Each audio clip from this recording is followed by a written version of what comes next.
Voilà, normalement, ça devrait être mieux. Très bien. Dites-nous si la qualité est mieux. Oui, merci. Hop, on va juste autoriser les gens. Voilà. Parfait. Hop, et on peut retourner à la présentation. Alors, j'espère que la qualité est bonne. Donc, comme je vous disais, on a une petite demi-heure pour parler des impôts. Alors, on va tout d'abord parler des obligations des déclarations et tout ce qui est délai. On verra la classe d'impôt optimale. Est-ce que vous êtes dans la bonne classe d'impôt? Et comment pouvoir optimiser votre déclaration d'impôt? Donc, comment vous faire gagner des impôts? Donc, c'est vrai que quand je parle de fiscalité, on dit, oh, parler de fiscalité, c'est pas très fun. Mais parler de gagner d'impôts, alors ça devient toujours un petit peu plus sympa. Alors, on entame tout de suite avec les obligations de déclaration. Donc, au Luxembourg, le délai est au 31 mars. Donc, ne vous inquiétez pas pour les retardataires. Il y a une tolérance jusqu'à la fin de l'année pour faire votre déclaration d'impôt. Par contre, si vous étiez en classe d'impôt collective et que vous vouliez une classe d'impôt individuelle, le délai était vraiment au 31 mars pour choisir le mode d'imposition de l'année 2021. Ça, on va y revenir un petit peu plus en détail par la suite. Oui, si vous pouvez juste tous fermer vos micros. Voilà. Donc, le délai en France, une petite parenthèse pour les résidents français et pour les résidents belges. En France, la déclaration française sera rentrée pour le 31 mai en version papier. Et alors, pour la Belgique, ça sera le 30 juin.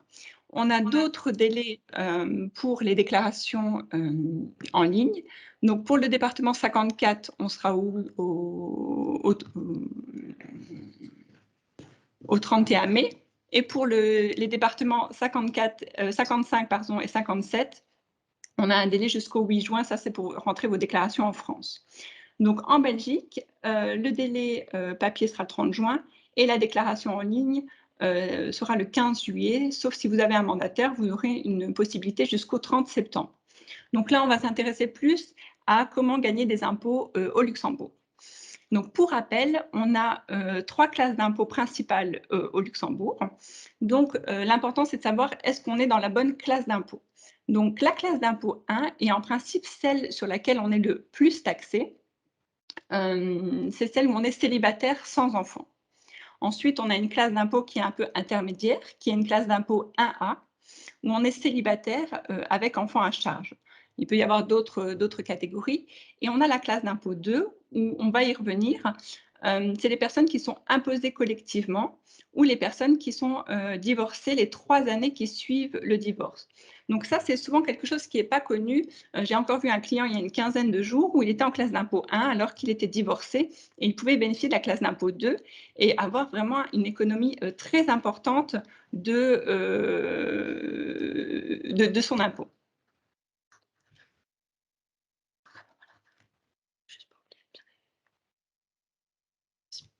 Voilà. Alors, qui a l'obligation de faire une déclaration d'impôt? Donc ça, c'est vraiment ceux qui sont obligés de faire une déclaration d'impôt. Si vous avez un revenu imposable qui dépasse 100 000 €, dans tous les cas, vous êtes obligé de faire une déclaration d'impôt au Luxembourg. Pour les contribuables qui ont plusieurs fiches d'impôt, donc ça veut dire une personne qui va avoir un mi-temps chez un employeur et un mi-temps chez un autre employeur, si on a des fiches d'impôt additionnelles, on sera obligé de faire une déclaration d'impôt dans ces limites de 36 000 et de 30 000 €. Après, on a d'autres catégories de revenus que je vous ai listées ici. Ça va être les personnes qui ont des revenus où il n'y a pas eu de retenue à la source. Et dernièrement, aussi les personnes qui ont demandé un taux provisoire. Donc, en général, c'est les non-résidents mariés qui ont demandé un taux d'impôt provisoire. Là, eux, ils vont être dans l'obligation de faire une déclaration. Donc, ce n'est pas comme en Belgique ou en France où tout le monde doit faire une déclaration. Au Luxembourg, tout le monde n'est pas obligé de faire une déclaration. Il n'y a qu'une certaine catégorie de personnes qui ont cette obligation de faire une déclaration. Ensuite, je vais vous montrer. On a les personnes qui peuvent faire une déclaration d'impôt. Donc, elles n'ont pas cette obligation de faire la déclaration, mais ça peut être intéressant de la faire. Donc, par exemple, les personnes qui ont des intérêts d'emprunt sur leur habitation principale, elles peuvent faire une déclaration d'impôt et récupérer de l'impôt. Donc ça peut être intéressant. Je vais vous remontrer après les différentes déductions fiscales possibles. On a une autre catégorie de personnes, c'est les personnes qui sont en partenariat ou en PACS ou en cohabitation légale pour la Belgique. Ces personnes, si le partenariat a existé du 1er janvier jusqu'au 31 décembre, elles peuvent demander une imposition collective. Donc, une petite précision, on n'aura pas la classe d'impôt 2 sur la carte d'impôt, mais en fin d'année, on pourra récupérer via la déclaration privée. Donc, je donne un exemple. Quelqu'un qui va se paxer le 31 décembre 2021, pour l'année 2022, il pourra demander la classe d'impôt 2. Quelqu'un qui s'est paxé le 2 janvier 2022 ne pourra pas demander l'imposition collective en 2022, mais uniquement en 2023. Donc, il faut vraiment que le partenariat ait existé du 1er janvier jusqu'au 31 décembre.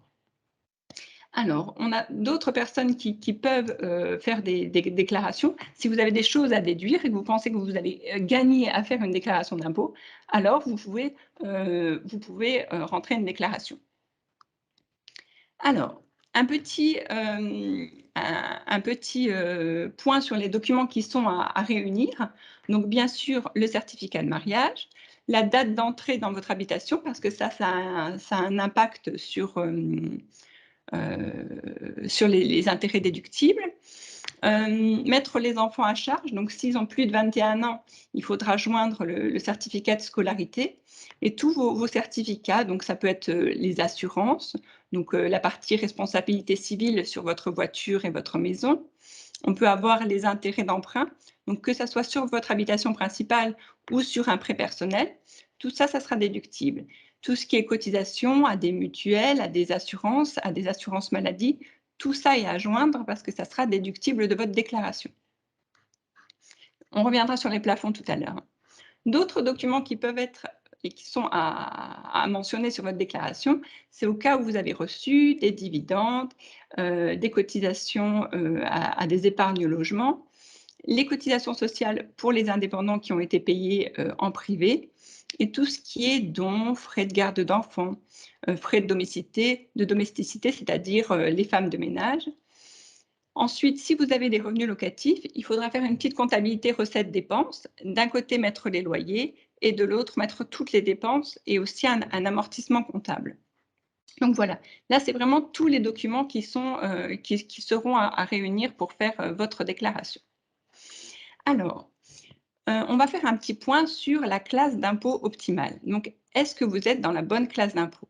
Donc ça peut générer un gain d'impôt qui est non considérable parce que si vous êtes non résident, vous allez arriver au Luxembourg en classe d'impôt 1, donc en classe d'impôt célibataire la plus taxée. Donc, il est important de voir si c'est intéressant et si vous pouvez bénéficier de la classe d'impôt 2. Donc, on va se demander qui peut bénéficier de la classe d'impôt 2. Toutes les personnes qui ont plus de 90% de leurs revenus au Luxembourg. Donc, je vais vous donner un exemple. Pour les non-résidents, il faut qu'ils aient au moins l'un des conjoints qui est 90% de son imposable au Luxembourg.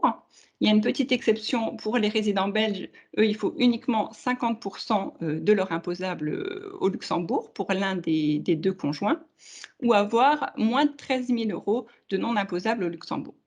Donc, on revient un petit peu sur la réforme en 2018. On a eu beaucoup d'articles dans les journaux, on en a beaucoup entendu parler.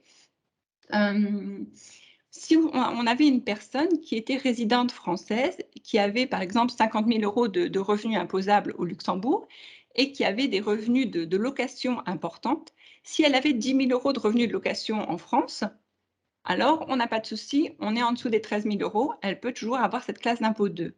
Mais si cette personne, avec son imposable de 50 000 € se retrouve avec des revenus de location de 20 000 €, elle n'est plus dans les 90% d'imposables au Luxembourg et elle est au-dessus du seuil de 13 000 €. Donc, elle va basculer en classe d'impôt 1. C'est pour ça que la réforme de 2018 a eu un impact sur les personnes qui avaient des revenus dans leur pays de résidence. Et ça a eu des impacts sur leur imposition. Un autre exemple, je vous ai mis un petit cas pratique chiffré pour illustrer ça. Là, je vais faire une petite parenthèse sur les non-résidents, mais on va parler aussi des résidents tout à l'heure. Avant la réforme, une personne n'était taxée au Luxembourg que sur son revenu au Luxembourg. Donc, prenons mon exemple. J'ai une personne qui réside en France, par exemple, qui vient travailler au Luxembourg et qui a 55 000 € d'imposables au Luxembourg. Son conjoint travaille en France et gagne 30 000 €. Avant la réforme, bah, c'était chouette. La personne payait des impôts sur 55 000 € d'imposables, comme si son conjoint ne travaillait pas, comme s'il avait un revenu à zéro. Donc, dans le cas de figure, il payait 4 000 € d'impôts, il avait un taux d'impôt à 7 %. Donc oui, c'était chouette. Mais depuis 2018, au Luxembourg, ils ont uniformisé, comme en Belgique et comme en France, le taux d'imposition global. Donc, je vous rassure, on n'est pas taxé deux fois. J'entends beaucoup de personnes qui nous disent « Oh, maintenant, le Luxembourg est plus intéressant, on est taxé des deux côtés. » Non, on prend donc les 55 000 € auxquels on rajoute les 30 000 € en France. On a le droit à un abattement conjoint de 4 500 €. Après, il peut y avoir d'autres déductions aussi. Et on se retrouve avec un imposable à 80 500 €. Donc, on ne va pas payer 10 000 € d'impôt, mais on va calculer le taux d'imposition global qui est à 13,5 %. Et ce montant de 13,5 %, on va l'appliquer sur les 55 000 € du Luxembourg. Donc là, dans ce cas de figure, ce ménage-là va payer maintenant 7 500 € d'impôt. Donc oui, c'est vrai, la réforme a eu un impact négatif sur les non-résidents qui étaient en couple mixte, un qui travaillait au Luxembourg et l'autre qui travaillait dans son pays de résidence. Avant la réforme, la personne payait 4 100 € d'impôt. Avec cette réforme, elle paye 7 500 € d'impôt. Mais si le contribuable ne fait rien et laisse une classe d'impôt 1, il va payer 11 000 € d'impôt. Donc, d'où l'intérêt de regarder si on est dans la bonne classe d'impôt. Est-ce qu'on doit être en classe d'impôt 1 ou est-ce qu'on doit être en classe d'impôt 2? Ça veut dire demander une imposition collective. Et ça peut vraiment varier suivant les cas de figure, et c'est des calculs qui sont à faire. Donc, vu que la réforme n'était pas très, très bien expliquée, et que aux impôts, quand vous envoyez votre déclaration, ils nous disent bah, « nous, on n'est pas conseiller fiscal, on ne va pas vous dire si c'est plus intéressant d'être en imposition seule ou d'être en imposition collective. C'est à vous bah, de vous renseigner pour voir si vous êtes dans la bonne classe d'impôt. » Donc, on a mis en place un simulateur gratuit que vous retrouvez sur notre site internet. Donc, c'est nos informaticiens qui ont mis ça en place. Alors, c'est très, très simple. En 3-4 clics, c'est une petite application où vous rentrez vos revenus, vous rentrez les revenus de votre conjoint, et ça vous donne le différentiel si vous demandez la classe d'impôt 1, si vous demandez la classe d'impôt 2, donc les impôts dans les deux cas de figure, et aussi est-ce que vous êtes éligible, donc comme on parlait, les 13 000 € de revenus, les 90 ou les 50 %, est-ce que vous êtes éligible pour la classe d'impôt 2? Donc ça, c'est un simulateur qui est gratuit et qui est anonyme, donc vous pouvez, je vous laisse prendre la photo du slide si vous avez besoin, et vous pouvez aller sur le site internet, consulter et faire un petit peu vos calculs. Après, bien sûr, on reste à votre disposition pour faire vos déclarations privées si vous avez des questions, mais là, c'est au moins un outil qui est gratuit, que vous pouvez partager. Si vous êtes aux ressources humaines ou dirigeant d'une société, vous pouvez partager ça à tous vos salariés. Comme ça reste dans votre conseil. Donc, c'est vrai qu'en tant qu'employeur ou en tant que salarié, vous recevez une carte d'impôt et des fois, vous ne savez pas si vous êtes dans la bonne classe d'impôt. Donc ça vous permet de faire le calcul vous-même et aussi de vous donner une estimation de votre taux d'impôt. Parce que souvent, le taux d'impôt qui est sur votre carte d'impôt est un taux provisoire et on a parfois la mauvaise surprise, une fois qu'on reçoit l'imposition, d'avoir une régularisation importante. Alors des fois, c'est des remboursements d'impôts, mais c'est souvent des suppléments d'impôts. Donc c'est très intéressant de savoir si on est dans la bonne classe d'impôt et si on a le bon taux d'impôt sur sa carte d'impôt. J'espère que tout est clair. Je continue sur la suite de la présentation. Alors, quelles sont les déductions possibles? Alors, on a déjà sur la carte d'impôt les frais de déplacement qui sont calculés suivant la distance domicile et lieu de travail. Donc ça, en principe, c'est automatique. C'est aussi comme à vous d'informer les impôts si vous changez d'adresse pour que ce calcul soit correct. On a aussi des frais d'obtention. C'est un forfait de 540 € que vous verrez en page 7 de votre déclaration.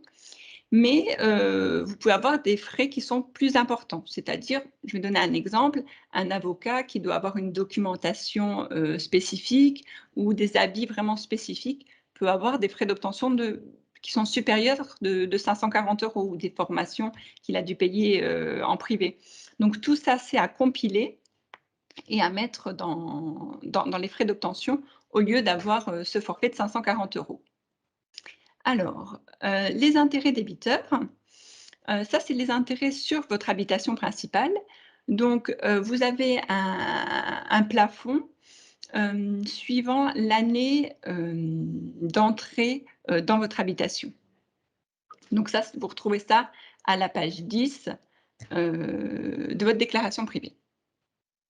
Je vois plusieurs questions qui défilent. Je vais revenir après par la suite, sur vos questions.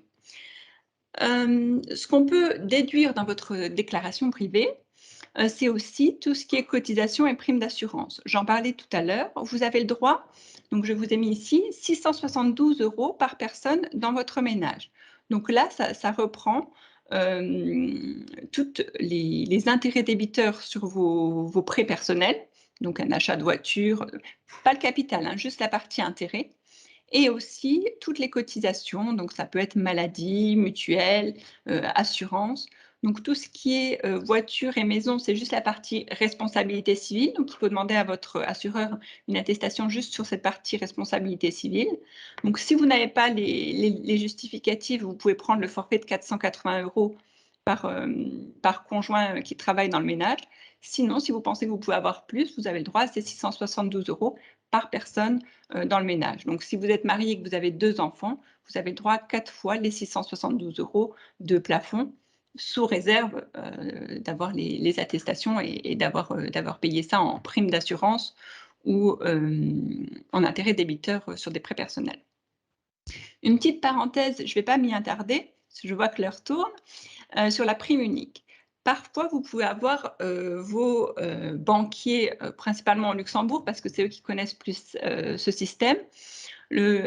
Au moment de l'achat de votre bien, il va vous proposer plutôt de payer l'assurance en forme de prime unique pour avoir une déduction complémentaire plutôt que de l'étaler sur les années, parce que vous êtes peut-être déjà au plafond des 672 € qu'on a vu tout à l'heure. Donc, ça peut être intéressant de passer sous cette prime unique et ça vous fait vraiment un gain d'impôt l'année de l'achat. Alors, dans les déductions, ce qu'on conseille souvent, c'est l'épargne vieillesse, ce qu'on appelle sous l'article 111 bis. Maintenant, il y a aussi l'article 111 ter qui vient d'arriver aussi. C'est une assurance. Donc, il faut contacter une assurance, par exemple, au Luxembourg pour l'article le 111 bis. Et vous pouvez déduire jusqu'à 3 200 € par conjoint. Donc ça peut être vraiment intéressant. Pour le régime complémentaire de pension, donc là, c'est plutôt des choses qui sont mises en place par les entreprises pour leurs salariés. Il y a une cotisation personnelle qui peut être déduite jusqu'à hauteur de 1 200 €. Donc tous ces éléments sont à renseigner dans votre déclaration privée. On a aussi quelque chose qui peut être très intéressant, c'est de cotiser à une caisse d'épargne logement. Donc l'argent est bloqué pendant 10 ans et après les 10 ans, vous pouvez récupérer les montants qui sont placés et alors ça vous fait gagner de l'impôt. Je donne un exemple. Si vous placez par exemple 1 000 € et que votre taux d'imposition est de 20 %, ben, vous allez gagner 200 € d'impôt à chaque fois. Donc là, il y a des nouveaux plafonds maintenant pour le montant, pour les caisses d'épargne logement. Après, tout ce qui est dons, vous pouvez les déduire. Donc là aussi, une petite précision pour les dons, vous pouvez les déduire aussi bien au Luxembourg, même si vous les avez déjà déduits en France ou en Belgique ou en Allemagne. Alors, les charges extraordinaires, ça, c'est des frais que vous pouvez aussi déduire dans votre déclaration privée. Ce sont des charges, alors pour vous donner un exemple, vous avez divorcé cette année et vous avez des frais, importants d'avocat. Alors ça, on peut déduire, l'année, de la dépense. Alors il y a un abattement, il y a un petit tableau qui est un petit peu compliqué, je ne vais pas revenir vraiment dans le détail. Mais si par exemple, vous êtes en classe d'impôt 2 et vous avez 2 enfants, un revenu de 30 000 €, il y a 4 de votre, pardon, si je dis 2 enfants, il y a 2 de votre revenu imposable qui n'est pas déductible, mais toutes les sommes au-dessus, seront déductibles. Donc ça peut être vraiment des charges, spécifiques sur une année, comme par exemple, des frais d'avocat. Alors, dans les charges extraordinaires, il y a aussi autre chose. Ça va être, les frais de domesticité, donc ça veut dire, les femmes de ménage. Le jardinage, ça ne fonctionne pas au Luxembourg, mais c'est vraiment les frais de femmes de ménage ou les frais de garde d'enfants. Là, vous pouvez déduire avec un maximum de 5 400 € de dépenses, par an. Donc là, c'est pareil, si vous avez des titres services, Sodexo par exemple ou autres, même si vous les avez déduits en Belgique ou en France, vous pouvez les déduire aussi, au Luxembourg. Donc ça, c'est à rentrer dans votre déclaration. Et vous pouvez aussi avoir un abattement pour les enfants, qui n'étaient pas à votre charge, c'est-à-dire domiciliés chez vous. Vous pouvez aussi avoir un abattement de 4 020 € par enfant, et par an. Donc ça, c'est toutes des petites déductions qui, mis bout à bout, ben voilà, vont vous faire gagner de l'impôt. Alors, je vous ai fait un petit récap, des différents, gains d'impôt. Parce que voilà, là, on a vu pas mal de choses. Vous avez donc les intérêts d'emprunt, donc ça, c'est vraiment très intéressant, de les rentrer sur votre déclaration.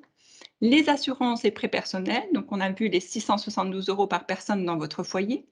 Tout ce qui est prime unique et charges extraordinaires, donc ça, il faut bien, mentionner dans votre déclaration. L'épargne vieillesse, donc l'article 111 bis, on a vu les plafonds là de 3 200 € par personne, pour le contribuable et une fois pour son conjoint. Les pensions complémentaires, l'épargne logement, donc c'est ce qu'on appelle les Wustenrot par exemple. On n'en a pas parlé dans cette présentation parce que je vois que l'heure tourne, mais on pourra en reparler sur une autre formation. Faire de l'investissement immobilier, c'est-à-dire que, on a les loyers qui payent un emprunt et ça nous fait, aussi soit un déficit fiscal, donc baisser notre taux d'impôt, soit déclarer un petit peu, de revenus en plus, mais pas le montant intégral du loyer. Donc ça, c'est vraiment des choses qu'on conseille, lors de l'établissement des déclarations privées. Et finalement, la classe d'impôt, savoir si on est dans la bonne classe d'impôt, c'est toujours bien de se renseigner. Donc que je rappelle, les personnes qui sont en partenariat, très intéressant de faire une déclaration, commune. Comme je vous dis, vous pouvez aller regarder sur notre site, voir si ça vaut la peine, mais en général, ça vaut la peine. Est-ce que vous êtes dans la bonne classe d'impôt? C'est-à-dire si vous êtes célibataire avec enfant à charge, est-ce que vous êtes bien en classe d'impôt 1A? Et pour les personnes qui sont divorcées, bien regarder si vous êtes en classe d'impôt 2 uniquement sur votre revenu les 3 années qui suivent le divorce. Donc je dis toujours après le divorce, c'est 3 années un petit peu bonus. Alors, voilà, je ne prône pas le divorce, mais c'est 3 années un petit peu bonus, après le divorce, où vous êtes taxé en classe d'impôt 2, mais uniquement sur votre revenu. Donc ça peut être vraiment intéressant. Et aussi, quand vous avez un changement de situation, regardez si vous êtes dans le bon taux d'impôt. Donc ça veut dire que vous avez eu une prime importante ou vous étiez à 4/5e, vous êtes passé à temps plein ou l'inverse. Regardez si vous avez pensé à ajuster votre taux. Et ça se fait par rapport au modèle 166 que vous retrouvez sur le site des impôts. Donc la déclaration d'impôt, c'est bien le modèle 100. Changer son taux d'impôt, c'est le modèle 166, pardon. Et pour les revenus de location, le modèle 190. Et tous ces formulaires sont en ligne sur le site des impôts. Et aussi, pensez donc à votre classe d'impôt en cas de changement de situation. Et par exemple, si vous avez toujours une classe d'impôt 2 avec un taux, par exemple, de 10% et que vous passez à la retraite et que vous allez vous retrouver dans une carrière mixte. C'est-à-dire, par exemple, je donne un exemple, hein, vous allez avoir 1 000 € d'impôt au Luxembourg. Vous êtes résident français, vous allez avoir peut-être 100 € de pension en France, et votre conjointe va par exemple avoir 2 000 € de pension en France. Est-ce que c'est intéressant de garder mon taux d'impôt de 10%? Non, c'est peut-être plus intéressant de demander l'imposition seule et de demander la classe d'impôt 1 que sur les 1 000 € de pension par mois au Luxembourg. Donc, c'est vraiment très intéressant de se dire, est-ce que je paierai moins d'impôts en classe d'impôt 1, suivant le barème, ou est-ce qu'il vaut mieux que je rentre tous mes revenus et que je demande l'imposition collective?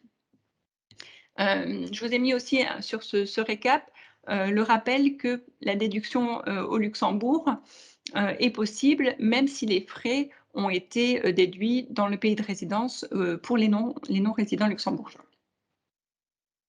OK. On a fait le tour, donc je sais qu'une demi-heure, c'est assez bref et on a vu pas mal de choses. Donc, je reste à votre disposition si vous avez des questions, et si on n'arrive pas à répondre à tout, vous pouvez me recontacter.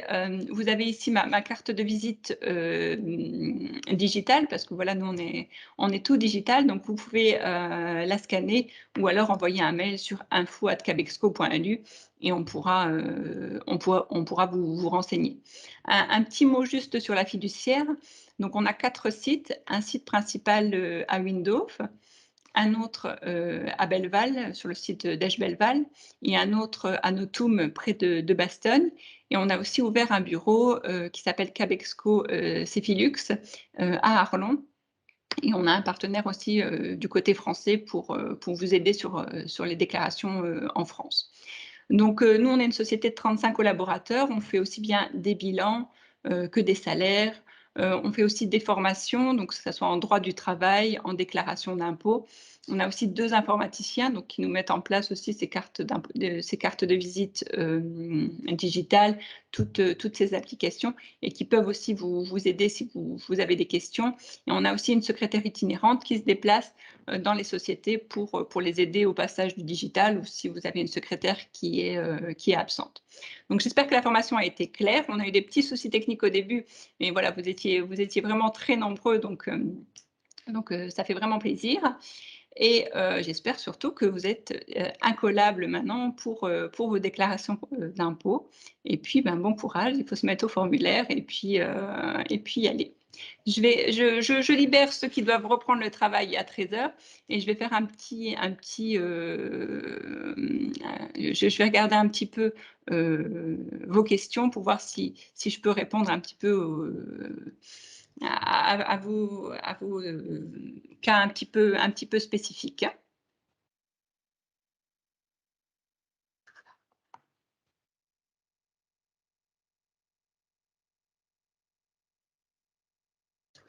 Voilà, je vais revenir un petit peu. N'hésitez pas à nous rejoindre en tant que client ou en tant que collaborateur, on sera ravis. Alors,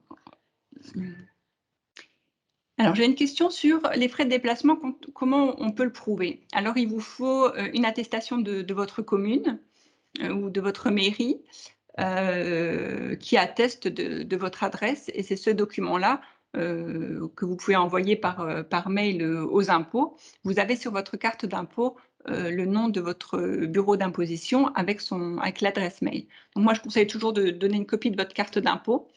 Comme ça, ils ont votre matricule et puis l'attestation. Donc, soit le demander en cours d'année aux impôts via votre carte d'impôt, ou alors via votre déclaration d'impôt. J'avais une sur les revenus qui sont supérieurs à 13 000 €. Donc, en fait, on va regarder les revenus étrangers s'ils sont supérieurs à 13 000 €.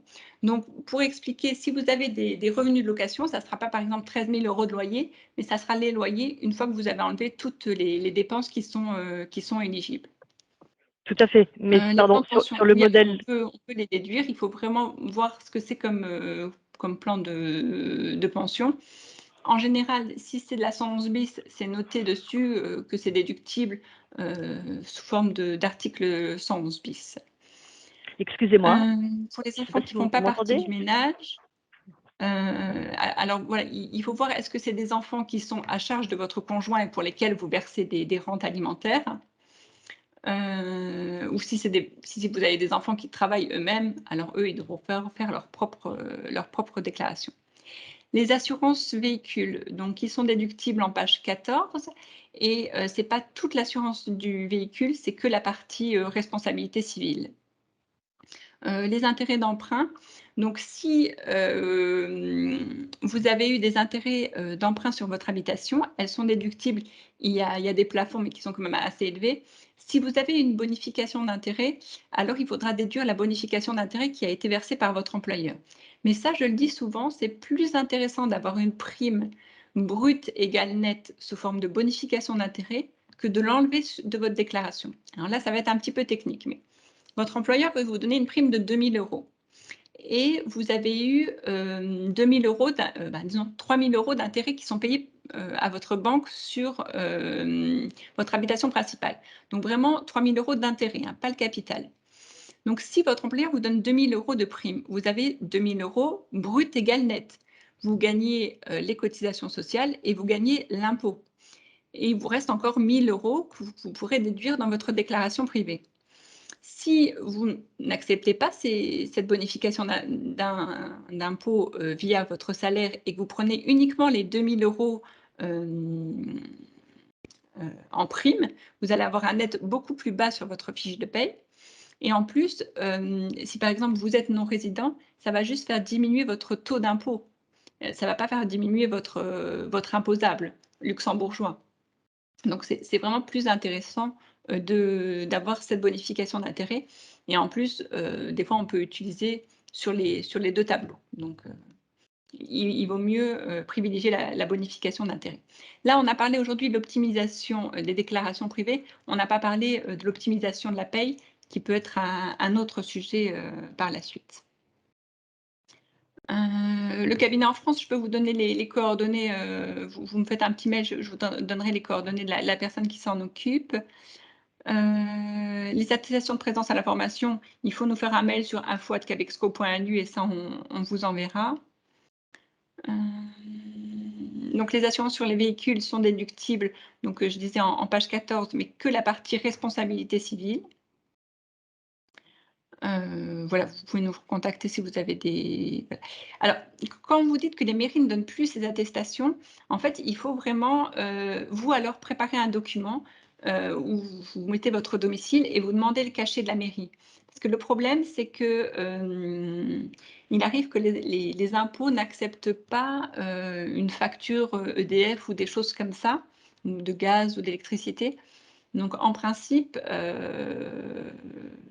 en tout cas du côté français, parce que vous me dites mairie, elles doivent délivrer ce document. Alors, la prime participative, oui, vous devez la mettre en exonération. Donc en page 7, vous mettez toutes vos exonérations, donc les bonifications d'intérêt que votre employeur vous a données, surtout les heures supplémentaires exonérées, donc ça, il faut bien les mettre. Et la prime participative, elle doit être sur une ligne sur votre certificat de rémunération, exemption, prime participative, donc 50% du montant alloué.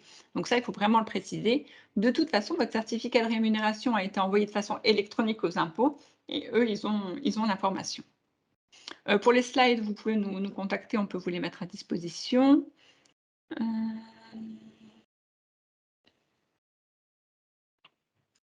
Alors, on me demande si on fait un achat pour mettre en location, les intérêts d'emprunt sont déductibles même s'il n'y a pas de loyer. Mais on ne peut pas faire un amortissement comptable du bien pour l'instant, mais les intérêts d'emprunt sont déductibles.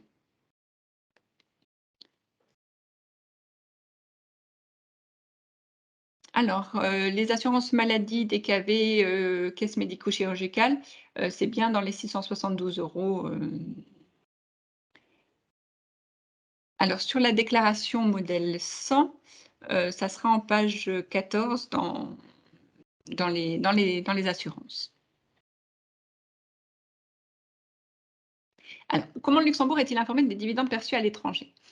Il arrive que, aux impôts, on vous demande la copie de votre, imposition française ou de votre extrait de rôle au Luxembourg. Donc après, vous ne pouvez pas faire de fausses déclarations. Si vous demandez une imposition collective, il faut déclarer tous vos revenus, donc même les revenus, à l'étranger. 13 000 € de revenus.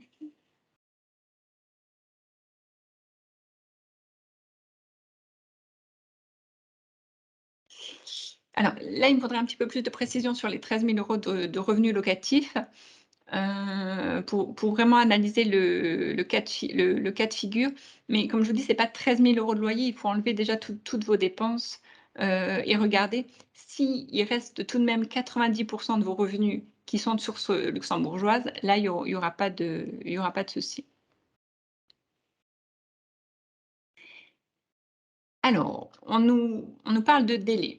Alors, c'est pour ça que je vous dis que c'est très intéressant, il faut faire attention à être dans les bonnes classes d'impôt parce que l'administration a 5 ans pour vous imposer. Donc vous, vous devrez payer dans un délai de 1 mois, mais eux, ils ont 5 ans pour vous imposer. Donc s'ils vous imposent que, disons, au bout de 3 ans, ils peuvent vous réclamer et c'est ce qu'on a souvent le cas, ils peuvent vous réclamer, de repayer les 3 années d'impôt. Donc je donne un exemple, si vous n'avez pas répondu au courrier qui vous a été adressé pour les non-résidents au mois d'octobre 2017, où ils vous demandaient de valider votre taux, eux, on dit, bah, par exemple, votre taux d'impôt, il est à 7 %. On ne connaît pas les revenus de votre conjoint, donc votre taux d'impôt est à 7 %. Si vous n'avez pas dit, bah non, mon conjoint, il travaille et voilà ce qu'il gagne, puis il y a le formulaire, le modèle 166 dont je vous parlais tout à l'heure, eh ben, ils ont continué à vous imposer tout le temps sur 7 %.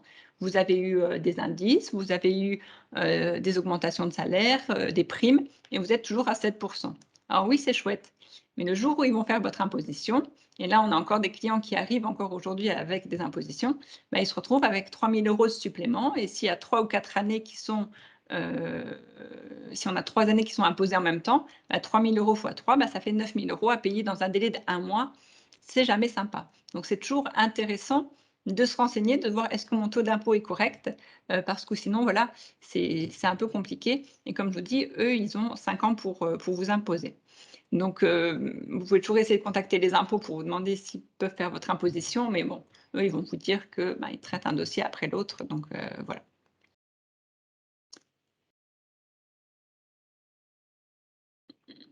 Non, les frais de déplacement, c'est vraiment, un calcul entre, votre lieu de domicile et votre lieu de travail, hein.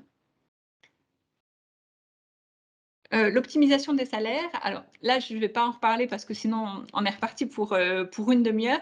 Mais comme, disait Élodie tout à l'heure, si ça vous intéresse, on peut le présenter dans un autre sujet, comment optimiser les fiches de paye et voilà, avoir le plus de cash pour le salarié et le moins de coûts employeurs.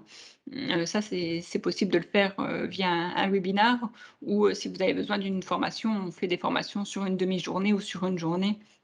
Ou un audit social. Mmh. Alors,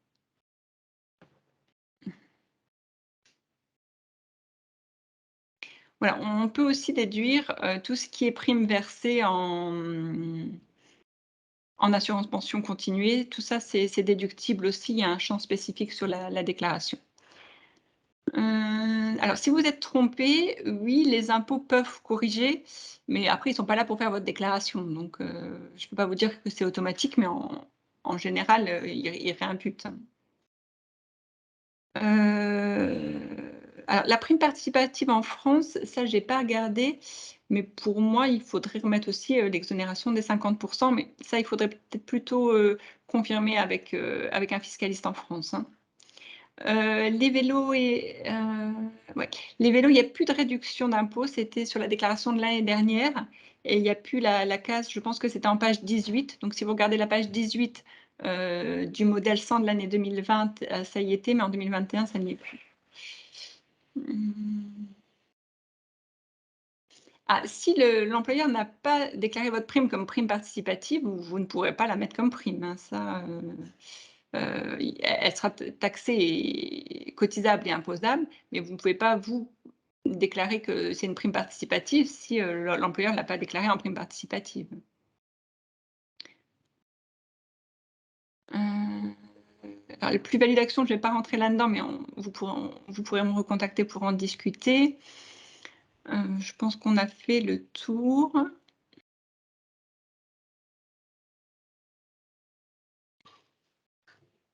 OK. Voilà, je pense qu'on a vu un petit peu près toutes vos questions. Je pense qu'on va s'arrêter là, que ça a été assez clair. Et si vous avez encore des questions, n'hésitez pas, on y regardera, que ce soit moi ou mon équipe, on se fera un plaisir d'y regarder. Et puis je vous laisse, bonne journée à tous et puis merci d'avoir été aussi nombreux. Au revoir.